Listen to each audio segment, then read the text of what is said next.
Hi all my beautiful viewers, ಎಲ್ಲರೂ ಹೇಗಿದ್ದೀರಾ? ನಾನು ತುಂಬ ಚೆನ್ನಾಗಿದ್ದೀನಿ. ಐ ಹೋಪ್ ನೀವು ಕೂಡ ತುಂಬ ಚೆನ್ನಾಗಿದ್ದೀರಾ ಅನ್ಕೋತಾ ಇವತ್ತಿನ ವ್ಲಾಗ್ನ ಸ್ಟಾರ್ಟ್ ಮಾಡ್ತಾ ಇದ್ದೀನಿ. ಫ್ರೆಂಡ್ಸ್, ಇನ್ನೂ ಯಾರೆಲ್ಲ ನನ್ನ ಚಾನಲ್ನ ಸಬ್ಸ್ಕ್ರೈಬ್ ಮಾಡ್ಕೊಂಡಿಲ್ಲ ಹಾಗೆ ಫಸ್ಟ್ ಟೈಮ್ ನನ್ನ ಚಾನಲ್ನ ನೋಡ್ತಾ ಇದ್ದೀರಾ, ಪ್ಲೀಸ್ ಸಬ್ಸ್ಕ್ರೈಬ್ ಮಾಡ್ಕೊಂಡು ವೀಡಿಯೋಸ್ನ ನೋಡಿ.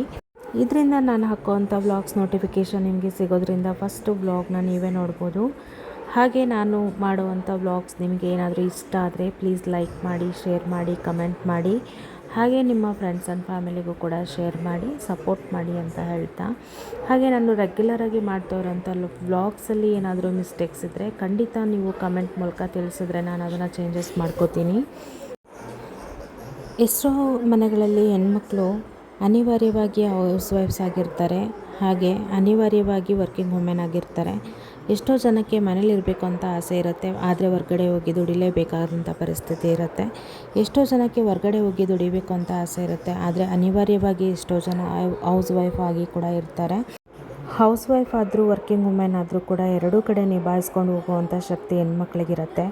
ಹಾಗೆ ಮನೆ ಕೂಡ ಮೇಂಟೈನ್ ಮಾಡ್ಕೊಂಡು ಹೋಗುವಂಥವರಿಗೆ ಆಲ್ ಓವರ್ ಮನೇಲಿರೋವಂಥ ಫ್ಯಾಮಿಲಿ ಮೆಂಬರ್ಸ್ಗೆ ಅವರಿಗೆ ಬೇಕಾದಂಥ ಫುಡ್ ಆಗಿರ್ಬೋದು, ಅವ್ರಿಗೆ ಏನು ಬೇಕೋ ನೀಡ್ಸ್ ಅದನ್ನು ಕೊಡೋದ್ರಲ್ಲಿ, ಮತ್ತು ಮನೇಲಿರುವಂಥ ಮೆಂಬರ್ಸ್ನ ಕೇರ್ ಮಾಡೋದ್ರಲ್ಲಿ ಅವರು ಇಂಪಾರ್ಟೆನ್ಸ್ನ ಕೊಡ್ತಾರೆ. ಟೋಟಲಿ ಹೇಳಬೇಕು ಅಂದರೆ ಹೆಣ್ಮಕ್ಳು ಗಂಡ್ಮಕ್ಳು ಸಮಾನವಾಗಿ ದುಡಿಯೋಕ್ಕೂ ರೆಡಿ ಇರ್ತಾರೆ. ಹಾಗೆ ಮನೆಗೆ ಬೇಕಾದಂಥ ಎಲ್ಲದನ್ನೂ ಹೊಂದಾಣಿಕೆಯಿಂದ ನೋಡ್ಕೊಂಡು ಹೋಗುವಂಥ ಒಂದು ಗೃಹಿಣಿಯಾಗಿ ಕೂಡ ಇರ್ತಾಳೆ ಅಂತ ನನ್ನ ಅನಿಸಿಕೆ. ಇದು ನಾನು ಪರ್ಟಿಕ್ಯುಲರಾಗಿ ಯಾರಿಗೂ ಹೇಳ್ತಾ ಇಲ್ಲ.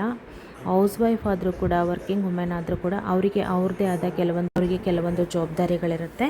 ಅದಷ್ಟನ್ನು ನಾನು ಹೇಳೋದಕ್ಕೆ ಟ್ರೈ ಮಾಡಿದೆ. ಹಾಗೆ ಪೂಜೆ ಎಲ್ಲ ಮುಗಿಸ್ಕೊಂಡು ಇವತ್ತಿನ ತಿಂಡಿಗೆ ನಾನು ದೋಸೆಗೆ ಹಾಕ್ಕೊಳ್ಳೋಣ ಅಂದ್ಕೊಂಡೆ, ಬಟ್ ಟೈಮ್ ಇರಲಿಲ್ಲ. ಹಾಗಾಗಿ ರಾತ್ರಿ ನೆನೆಸಿಟ್ಕೊಂಡಿರೋಂಥ ಅಕ್ಕಿನ ಬೆಳಗ್ಗೆನೇ ನಾನು ರುಬ್ಕೋತಾ ಇದ್ದೀನಿ. ರುಬ್ಕೊಂಡು ಅದಕ್ಕೆ ಬೇಕಾಗಿರೋವಂಥ ಕೆಲವೊಂದು ಪದಾರ್ಥಗಳನ್ನ ಸೇರಿಸ್ಕೊಂಡು ದೋಸೆನ ಮಾಡಿಕೊಂಡ್ರೆ ಸೇಮ್ ಪಿಜ್ಜಾ ತಿಂದಿದ್ದ ಥರನೇ ಟೇಸ್ಟ್ ಬರುತ್ತೆ. ಇದು ಹೊಸ ಥರ ತಿಂಡಿ ಅಂತಲೇ ಹೇಳ್ಬೋದು. ನೀವು ಕೂಡ ಮಸ್ಟಾಗಿ ಟ್ರೈ ಮಾಡಿ. ಮಕ್ಕಳಿಗೆ ಲಂಚ್ ಬಾಕ್ಸಿಗೆ ತುಂಬಾ ಹೆಲ್ಪ್ಫುಲ್ ಆಗುತ್ತೆ ಮತ್ತು ಈಸಿ ಕೂಡ ಮಾಡೋದು. ರಾತ್ರಿ ನೆನೆಸಿಟ್ಕೊಂಡಿರೋಂಥ ಅಕ್ಕಿನ ಬೆಳಗ್ಗೆ ನಾನು ಒಂದು ಮಿಕ್ಸರ್ ಜಾರ್ಗೆ ಹಾಕ್ಕೊಂಡು ಸ್ವಲ್ಪ ನೀರು ಹಾಕಿ ನೈಸಾಗಿ ರುಬ್ಕೋತಾ ಇದ್ದೀನಿ. ರುಬ್ಕೊಂಡಿರೋವಂಥ ಬ್ಯಾಟರ್ನ ಒಂದು ಬೌಲ್ಗೆ ಸೇರಿಸ್ಕೊಂಡು ಅದು ಕಂಪ್ಲೀಟಾಗಿ ನಾವು ನೀರೆಲ್ಲ ಏನೋ ಹಾಕ್ಕೊಳ್ಳೋದು ಬೇಕಾಗಲ್ಲ, ರುಬ್ಕೊಂಡಿರೋವಂಥ ನೀರಿನ ಹದ ಅಷ್ಟೇ ಸಾಕಾಗತ್ತೆ. ನಂತರ ಇದಕ್ಕೆ ನಾನು ಎಕ್ಸ್ಟ್ರಾ ಆ್ಯಡ್ ಮಾಡ್ತಾ ಇರೋದಂದರೆ ಆಲೂಗೆಡ್ಡೆನ ತುರಿದಿಟ್ಕೊಂಡಿದ್ದೀನಿ.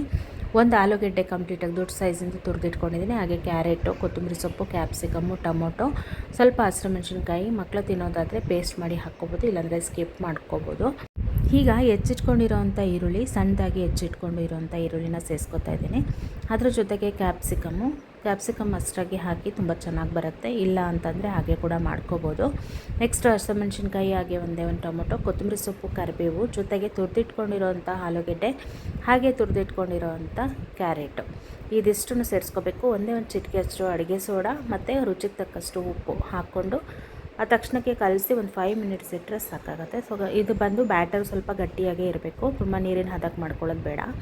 ಇದು ಈ ಥರ ಮಿಕ್ಸ್ ಮಾಡಿಕೊಂಡು ಒಂದು 5 ಮಿನಿಟ್ಸ್ ಎತ್ತಿಟ್ಕೊಂಡು ಅದಾದ ನಂತರ ಒಂದು ತವ ಇಟ್ಕೊಂಡು ತವಾಗೆ ಸ್ವಲ್ಪ ಆಯಿಲ್ನ ಸೇರಿಸಿ ನೋಡಿ, ಈ ರೀತಿ ಒಂದು ಸೌಟ್ ಫುಲ್ ತೊಗೊಂಡು ಇದನ್ನು ಫುಲ್ ಸ್ಪ್ರೆಡ್ ಮಾಡೋದು ಬೇಡ, ಜಸ್ಟ್ ಅಂದರೆ ಸ್ವಲ್ಪ ದಪ್ಪ ಸೈಜಲ್ಲೇ ಈ ದೋಸೆನ ಹಾಕ್ಕೋಬೇಕು. ಮೇಲಿಂದ ತುಪ್ಪ ಅಥವಾ ಆಯಿಲ್ನ ಹಾಕ್ಕೊಂಡು ಎರಡು ಸೈಡ್ ಚೆನ್ನಾಗಿ ಬೇಯಿಸ್ಕೊಂಡ್ರೆ ಆಯಿತು. ತುಂಬಾ ಚೆನ್ನಾಗಿರೋವಂಥ, ತುಂಬಾ ಹೊಸ ಥರ ಟೇಸ್ಟ್ ಇರೋವಂಥ ಪಿಜ್ಜಾ ಫ್ಲೇವರ್ ಇರೋವಂಥ ದೋಸೆ ರೆಡಿನೇ ಆಗೋಗುತ್ತೆ. ಸೊ ಈ ಒಂದು ದೋಸೆಗೆ ನಾವು ಕಾಯಿ ಚಟ್ನಿ ಜೊತೆ ಸರ್ವ್ ಮಾಡ್ಬೋದು. ಮೇಲೆ ತುಪ್ಪ ಹಾಕ್ಕೊಂಡು ತಿಂತಾಯಿದ್ರೆ ಸೂಪರಾಗಿರುತ್ತೆ. ಇದ್ರ ಜೊತೆಗೆ ನೀವು ಆರಿಗಾನೋ ಹಾಗೆ ಚಿಲ್ಲಿ ಫ್ಲೇಕ್ಸ್ ಇದ್ದರೂ ಕೂಡ ಆ್ಯಡ್ ಮಾಡ್ಬೋದು. ನನ್ನ ಹತ್ರ ಇರಲಿಲ್ಲ, ಹಾಗಾಗಿ ನಾನು ಸೇರಿಸಿಲ್ಲ. ಟೇಸ್ಟ್ ಮಾತ್ರ ಸಖತ್ತಾಗಿರುತ್ತೆ, ಮಕ್ಕಳಿಗೆ ಎಸ್ಪೆಷಲಿ ಇಷ್ಟ ಆಗುತ್ತೆ. ತುಂಬಾ ಚೆನ್ನಾಗಿದೆ. ಇಷ್ಟ ಆದರೆ ನೀವು ಕೂಡ ಟ್ರೈ ಮಾಡಿ. ತಿಂಡಿ ಎಲ್ಲ ಕಂಪ್ಲೀಟಾಗಿ ಮುಗಿಸ್ಕೊಂಡು ಸುಮ್ಮನೆ ಖಾಲಿ ಕೈಲಿ ಕೂತಿದ್ದೆ. ಸುಮ್ಮನೆ ನೋಡೋಣ ಅಂತ ಹೇಳ್ಬಿಟ್ಟು ಬ್ಲಿಂಕಿಟ್ ಆ್ಯಪ್ನ ಓಪನ್ ಮಾಡಿದೆ. ಶಿವಮೊಗ್ಗದಲ್ಲಿ ಆನ್ಲೈನ್ ಡೆಲಿವರಿ ಇರುವಂಥ ಆ್ಯಪ್ ಇದು ಬ್ಲಿಂಕಿಟ್ ಅಂತ ಹೇಳ್ಬಿಟ್ಟು. ಗ್ರಾಸರೀಸ್ ಆಗಿರ್ಬೋದು, ಎಲೆಕ್ಟ್ರಾನಿಕ್ ಐಟಮ್ಸ್ ಆಗಿರ್ಬೋದು, ಎನಿವನ್ ನಾವು ಡೋರ್ ಡೆಲಿವರಿ ಮಾಡ್ಕೋಬೋದು. ಸೊ ನಾನಿಲ್ಲಿ ಕೆಲವೊಂದು ಐಟಮ್ಸ್ನ ಜಸ್ಟ್ ಸ್ಯಾಂಪಲಿಗೆ ಬುಕ್ ಮಾಡಿಕೊಂಡೆ. ಈ ಒಂದು ಆ್ಯಪು ತುಂಬಾ ಹೆಲ್ಪ್ಫುಲ್ ಅಂತ ಹೇಳ್ಬೋದು. ಬಿಸಿ ಶೆಡ್ಯೂಲಲ್ಲಿ ಇರೋರಿಗೆ, ಹಾಗೆ ಹೊರಗಡೆ ಹೋಗಿ ತೊಗೊಂಬರೋಕ್ಕಾಗದೇ ಇರೋವಂಥವ್ರಿಗೆ ತುಂಬಾ ಹೆಲ್ಪ್ ಆಗುತ್ತೆ. ಹಾಗೆ ವರ್ಕಿಂಗಲ್ಲಿರೋವಂಥವ್ರಿಗೆ ಮನೆಗೆ ಬರೋಷ್ಟರೊಳಗೆ ನಾವು ಒಂದು ಐಟಮ್ಸ್ನ ನಾವು ಡೋರ್ ಡೆಲಿವರಿ ಕೂಡ ಮಾಡ್ಕೋಬೋದು. ಸೊ ನಾನು ಸ್ಯಾಂಪಲ್ಗೆ ಕೆಲವೊಂದು ಫ್ರೂಟ್ಸ್ನ ಆರ್ಡ್ರ್ ಮಾಡಿದ್ದೆ, ಬಟ್ ಕ್ವಾಲಿಟಿ ಮಾತ್ರ ಸಖತ್ತಾಗಿದೆ. ಪ್ಯಾಕಿಂಗ್ ಕೂಡ ತುಂಬ ಚೆನ್ನಾಗಿ ಮಾಡಿದರು. ನಾನು ಆರ್ಡ್ರ್ ಮಾಡಿ 15 ಮಿನಿಟ್ಸ್ ಒಳಗಡೆ ನಾವು ಕೊಟ್ಟಿರೋವಂಥ ಅಡ್ರೆಸ್ಸಿಗೆ ಐಟಮ್ ತಲುಪುತ್ತೆ. ನಾನು ನೋಡೋಣ ಅಂತ ಹೇಳ್ಬಿಟ್ಟು ಕೆಲವೊಂದು ಫ್ರೂಟ್ಸ್ನ ಆರ್ಡ್ರ್ ಹಾಕಿದ್ದೆ. ಬಟ್ ತುಂಬ ಚೆನ್ನಾಗಿದೆ ಕ್ವಾಲಿಟಿ ವೈಸ್. ಯಾಕಂದರೆ ನಾವು ಶಾಪಿಗೆ ಹೋಗಿ ಅಥವಾ ಒಂದು ಫ್ರೂಟ್ ಸ್ಟಾಲಲ್ಲಿ ಹೋಗಿ ಹುಡುಕಿ ತೊಗೊಬರ್ತೀವಿ ಫ್ರೂಟ್ಸ್ ಎಲ್ಲ. ಬಟ್ ಇಲ್ಲಿ ನಾವು ಹುಡ್ಕೋದೇ ಬೇಡ, ಕ್ವಾಲಿಟಿ ಇರೋವಂಥ ಫ್ರೂಟ್ಸ್ನ ಕೊಟ್ಟಿದ್ದಾರೆ. ತುಂಬ ಚೆನ್ನಾಗಿ ಅನ್ನಿಸ್ತು. ಗ್ರಾಸರೀಸ್ ಏನು ತರಿಸ್ಕೊಂಡಿಲ್ಲ ನಾನು, ಫ್ರೂಟ್ಸು ಮತ್ತು ವೆಜಿಟೇಬಲ್ಸ್ ಅಷ್ಟೇ ಕೆಲವೊಂದು ತರಿಸಿದ್ದೆ. ತುಂಬಾ ಚೆನ್ನಾಗಿ ಬಂದಿತ್ತು. ನಿಮಗೂ ಕೂಡ ಈ ಒಂದು ಆ್ಯಪ್ ಯೂಸ್ ಆಗ್ಬೋದು ಅಂತ ನಾನು ಇದನ್ನು ಶೇರ್ ಮಾಡ್ತಾಯಿದ್ದೀನಿ. ಈ ಆ್ಯಪ್ ಡೀಟೇಲ್ಸ್ ಬಂದು ಬ್ಲಿಂಕಿಟ್ ಅಂತ ಹೇಳ್ಬಿಟ್ಟು, ಇದನ್ನು ನೀವು ಇನ್ಸ್ಟಾಲ್ ಮಾಡಿಕೊಂಡು ನಿಮಗೆ ಬೇಕಾಗಿರೋವಂಥ ಐಟಮ್ಸ್ನ ಆರ್ಡ್ರ್ ಮಾಡ್ಕೋಬೋದು. ಟಿಪ್ಸು ಓನ್ಲಿ 20 ರೂಪೀಸ್ ಕಲೆಕ್ಟ್ ಮಾಡ್ಕೋತಾರೆ, ಬಿಟ್ಟರೆ ಡೆಲಿವರಿ ಚಾರ್ಜಸ್ ಎಲ್ಲ ಏನೂ ಇರಲ್ಲ. ಈ ಒಂದು ಪಪ್ಪಾಯ 39 ರೂಪೀಸು, ಹಾಗೆ 25 ರೂಪೀಸಿಗೆ ಮಸ್ಕ್ ಮೆಲನ್ನು, ಹಾಗೆ 30 ರೂಪೀಸಿಗೆ ಬೆಟ್ಟದ ನೆಲ್ಲಿಕಾಯಿ ಈ ಥರ. ಹಾಗೆ ಬ್ರೋಕಲಿ ಇದೆಲ್ಲ ವೆಜಿಟೇಬಲ್ ಶಾಪಲ್ಲಿ ಸಿಗೋಲ್ಲ, ನಮ್ಗೆ ಈ ಥರ ತೊಗೋಬೋದು. ಕೆಲವೊಂದು ಐಟಮ್ಸು ಆಫ್ಲೈನಲ್ಲಿ ಸಿಗದೇ ಇರೋದು ಆನ್ಲೈನಲ್ಲಿ ನಾವು ಪರ್ಚೇಸ್ ಮಾಡ್ಬೋದು. ಹಾಗೆಯೇ ದೈವಿಕಿಗೆ ಆಪಲ್ ಕಟ್ ಮಾಡಿಕೊಟ್ಟಿದ್ದೆ. ಅವನು ನಮ್ಮ ಎಂಟ್ರೆನ್ಸ್ ವಿಂಡೋ ಬರುತ್ತೆ ಮನೇಲಿ, ಅಲ್ಲಿ ಕೂತ್ಕೊಂಡು ತಿಂತಾನೆ. ನಾನು ಕೂರೋಷ್ಟು ಸ್ಪೇಸ್ ಕರೆಕ್ಟಾಗಿದೆ, ಕೂತ್ಕೊಂಡು ಹಣ್ಣು ತಿಂತಾಯಿದ್ದ. ಏನು ತಿಂತಿದ್ಯಾ ಅಂದರೆ ಅಂತ ಹೇಳ್ತಾಯಿದ್ದ. ಹಾಗೆ ತರಿಸಿರೋಂಥ ಐಟಮ್ಸ್ ಎಲ್ಲ ನಾನು ABC ಜ್ಯೂಸ್ನ ಪ್ರಿಪೇರ್ ಮಾಡ್ಕೊಳ್ಳೋಣ ಅಂತ ಹೇಳ್ಬಿಟ್ಟು ಎಲ್ಲ ರೆಡಿ ಮಾಡ್ಕೊತಾ ಇದ್ದೆ. Apple, beetroot and carrot include ಮಾಡ್ಕೋತಾ ಇದ್ದೀನಿ. ಜೊತೆಗೆ ಎಕ್ಸ್ಟ್ರಾ ಒಂದು ಇಂಗ್ರೀಡಿಯೆಂಟ್ ಬಂದು ಬೆಟ್ಟದ ನೆಲ್ಲಿಕಾಯಿ ಕೂಡ ಆ್ಯಡ್ ಮಾಡ್ಕೋತಾ ಇದ್ದೀನಿ. ಇತ್ತೀಚೆಗೆ ನನಗೆ ಏರ್ ಫಾಲ್ ಜಾಸ್ತಿ ಆಗ್ತಾ ಇರೋದ್ರಿಂದ ಬೆಟ್ಟದ ನೆಲ್ಲಿಕಾಯಲ್ಲಿ ವಿಟಮಿನ್ ಸಿ ಇರೋದ್ರಿಂದ ಏರ್ ಫಾಲ್ನ ಕಂಟ್ರೋಲ್ ಮಾಡುತ್ತೆ, ಜೊತೆಗೆ ವೆಯ್ಟ್ ಲಾಸ್ ಆಗೋದಕ್ಕೂ ಕೂಡ ಹೆಲ್ಪ್ ಮಾಡುತ್ತೆ. ಹಾಗಾಗಿ ಅದೊಂದು ಎಕ್ಸ್ಟ್ರಾ ಆ್ಯಡ್ ಮಾಡ್ಕೋತಾ ಇದ್ದೀನಿ. ಈ ಒಂದು ABC ಜ್ಯೂಸ್ ತೊಗೊಳ್ಳೋದ್ರಿಂದ ನಮಗೆ ಹೆಲ್ತ್ ಬೆನಿಫಿಟ್ಸ್ ತುಂಬಾ ಇದೆ. ಒಂದು ಸ್ಕಿನ್ ಹೆಲ್ತ್ನ ಮೈಂಟೈನ್ ಮಾಡುತ್ತೆ, ಮೀನ್ಸ್ ಸ್ಕಿನ್ ಗ್ಲೋ ಆಗುತ್ತೆ ಅಂತ ಹೇಳ್ಬೋದು. ಜೊತೆಗೆ ಇದನ್ನು ಒಂದು ಡಿಟಾಕ್ಸ್ ಡ್ರಿಂಕ್ ಥರ ಉಪಯೋಗಿಸ್ಕೋಬೋದು. ಅದ್ರ ಜೊತೆಗೆ ಇದು ನಾವು ಕ್ಯಾರೆಟ್ನ ಉಪಯೋಗಿಸ್ಕೊಂಡಿರೋದ್ರಿಂದ ಹೈ ಹೆಲ್ತ್ ಕೂಡ ತುಂಬ ಒಳ್ಳೆಯದು.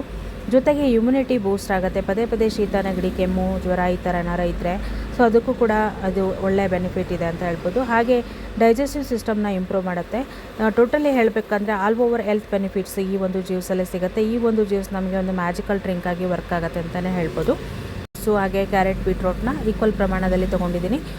4 ಬೆಟ್ಟದ ನೆಲ್ಲಿಕಾಯಿನ ತೊಗೊಂಡು ಚೆನ್ನಾಗಿ ಇದನ್ನು ನೀರು ಹಾಕಿ ಗ್ರೈಂಡ್ ಮಾಡ್ಕೊತಾ ಇದ್ದೀನಿ. ನಂತರ ಇದನ್ನು ಒಂದು ಮೋಲ್ಗೆ ಹಾಕ್ಕೊಂಡು ಹಿಂದಿನ ದಿವಸ ನಾನು ಫ್ರಿಜ್ಜಲ್ಲಿ ಸ್ಟೋರ್ ಮಾಡ್ಕೋತೀನಿ. ಈ ರೀತಿ ಮಾಡ್ಕೊಳ್ಳೋದು ಒಂದು 10 to 15 ಡೇಸ್ ನನಗೆ ಈಸಿಯಾಗಿ ಬರುತ್ತೆ. ಇದನ್ನು ನಾನು ನೆಕ್ಸ್ಟ್ ಡೇಗೆ ತಕ್ಕೊಂಡು ಬೆಳಗ್ಗೆ ಖಾಲಿ ಹೊಟ್ಟೆಯಲ್ಲಿ 2 ಅಥವಾ 1 ಸಾಕಾಗುತ್ತೆ. ನಾನಿಲ್ಲಿ 2ನ್ನ ಸೇರಿಸ್ಕೊತಾ ಇದ್ದೀನಿ ಕ್ಯೂಬ್ಸು. ಮತ್ತು ಇದಕ್ಕೆ ಬಿಸಿ ನೀರು ಅಥವಾ ತಣ್ಣೀರು ಯಾವುದಾದ್ರೂ ಆಯಿತು ಸೇರಿಸ್ಕೊಂಡು ಚೆನ್ನಾಗಿ ಮಿಕ್ಸ್ ಮಾಡಿ ಅದಾದ ನಂತರ ತೊಗೊಳ್ಳೋದ್ರಿಂದ ತುಂಬಾ ಹೆಲ್ತ್ ಬೆನಿಫಿಟ್ಸ್ ಇದೆ. 1 ವಾರದಲ್ಲೇ ನಿಮಗೆ ರಿಸಲ್ಟ್ ಗೊತ್ತಾಗುತ್ತೆ. ಸೊ ನಿಮಗೂ ಕೂಡ ಏರ್ ಫಾಲ್ ಪ್ರಾಬ್ಲಮ್ಸ್ ಇದ್ದರೆ, ಹಾಗೆಯೇ ವೆಯ್ಟ್ ಲಾಸ್ ಆಗಬೇಕು, ಸ್ಕಿನ್ ಗ್ಲೋ ಆಗಬೇಕು ಅಂದರೆ ಈ ಒಂದು ಡ್ರಿಂಕ್ನ ಟ್ರೈ ಮಾಡಿ. ಹಾಗೆ ಸ್ವಲ್ಪ ಗಿಡಗಳಿಗೆಲ್ಲ ನೀರು ಹಾಕೋದಿತ್ತು. ಮಧ್ಯಾಹ್ನ ಮೇಲೆ ತುಂಬಾ ಬಿಸಿಲಿರೋದ್ರಿಂದ ನೆಲ ಎಲ್ಲ ಬೇಗ ಒಣಗಿಬಿಡುತ್ತೆ. ಹಾಗಾಗಿ ಸ್ವಲ್ಪ ನೀರೆಲ್ಲ ಹಾಕ್ಕೋತಾ ಇದೆ. ಜೊತೆಗೆ ಸ್ವಲ್ಪ ಕೊತ್ತಂಬರಿ ಸೊಪ್ಪು ಹಾಗೆ ಪುದೀನ ಇದನ್ನೆಲ್ಲ ಬೆಳೆಸ್ಕೊಂಡ್ರೆ ಹೇಗಿರುತ್ತೆ ಅಂತ ಅನ್ನಿಸ್ತು. ಹಾಗಾಗಿ ಪುದೀನ ಸ್ವಲ್ಪ ಜಾಸ್ತಿ ತಂದಿದೆ, ಅದನ್ನು ಹಾಗೆ ದಂಟು ಸಮೇತ ನೆಟ್ಟಿದ್ದೆ ನೆಲದಲ್ಲಿ. ಹಾಗೆ ಜೊತೆಗೆ ಕೊತ್ತಂಬರಿ ಸೊಪ್ಪು ಈ ಥರದ್ದನ್ನೆಲ್ಲ ಹಾಕೋಣ ಅಂದ್ಕೊಂಡಿದ್ದೀನಿ. ಇನ್ನೊಂದು 2-3 ಮಳೆ ಬಿದ್ದರೆ ತುಂಬ ಚೆನ್ನಾಗಿ ನೆಲ ಹಸಿ ಆಗುತ್ತಲ್ವ, ಆವಾಗ ಬೇಗ ಬರುತ್ತೆ ಅಂತ ಹೇಳ್ಬಿಟ್ಟು ವೆಯ್ಟ್ ಮಾಡ್ತಾಯಿದ್ದೀನಿ. ಹಾಗೆಯೇ ಸ್ವಲ್ಪ ಹುಲ್ಲುಗಳೆಲ್ಲ ಬೆಳೆದಿತ್ತು, ಹಾಗಾಗಿ ಅದನ್ನೆಲ್ಲ ಕಿತ್ತು ಎಸ್ಬಿಟ್ಟು ಸ್ವಲ್ಪ ನೀರೆಲ್ಲ ಹಾಕಿ ಟೈಮ್ನ ಸ್ಪೆಂಡ್ ಮಾಡಿದೆ. ರೈತರ ಕಷ್ಟ ಎಷ್ಟು ಕಷ್ಟ ಇದೆ ಅಂತ ಹೇಳ್ಬಿಟ್ಟು ನನಗೆ ಇವಾಗ ಗೊತ್ತಾಯಿತು. ಯಾಕಂದರೆ ನಾನು ಇಲ್ಲಿ ಟೈಮ್ ಸ್ಪೆಂಡ್ ಮಾಡಿದ್ದು ಜಸ್ಟ್ 1/2 an hour ಅಷ್ಟೇ. ಅಂದರೆ ನಾನು ಹೋಗಿದ್ದು ಟೈಮ್ ಬಂದು ಒಂದು 10 o'clock. ಆ ಬಿಸಿಲಿಗೆ ನಮಗೆ ಇರೋಕ್ಕಾಗಲ್ಲ. ಬಟ್ ಬೆಳಗಿಂದ ಸಂಜೆವರೆಗೂ ಎಂಥ ಉರಿಯೋ ಬಿಸಿಲಲ್ಲಿದ್ದರೂ ಕೂಡ ರೈತ ಪ್ರತಿಯೊಬ್ಬರಿಗೂ ಅನ್ನ ಕೊಡೋ ಅನ್ನದಾನಿಯಾಗಿ ಕೆಲಸ ಮಾಡ್ತಾನೆ. ಜಗತ್ತಲ್ಲಿರೋ ಪ್ರತಿಯೊಬ್ಬ ವ್ಯಕ್ತಿಗೂ ಕೂಡ ಹಣ ಕೊಡ್ತಾ ಇದ್ದಾರೆ ಅಂದರೆ ಅವರ ಕೆಲಸಕ್ಕೆ ನಾವು ಶ್ಲಾಘನೆ ಮಾಡಲೇಬೇಕು. ಇದಾಗಿತ್ತು ಇವತ್ತಿನ ವ್ಲಾಗ್. ಈ ವ್ಲಾಗ್ ನಿಮಗೆ ಖಂಡಿತ ಇಷ್ಟ ಆಗ್ಬೋದು ಅನ್ಕೋತೀನಿ. ಇಷ್ಟ ಆದರೆ ಪ್ಲೀಸ್ ಒಂದು ಲೈಕ್ ಮಾಡಿ, ಶೇರ್ ಮಾಡಿ, ಕಮೆಂಟ್ ಮಾಡಿ. ಇದೇ ರೀತಿ ನೆಕ್ಸ್ಟ್ ವ್ಲಾಗಲ್ಲಿ ಸಿಗ್ತೀನಿ. Thanks for watching.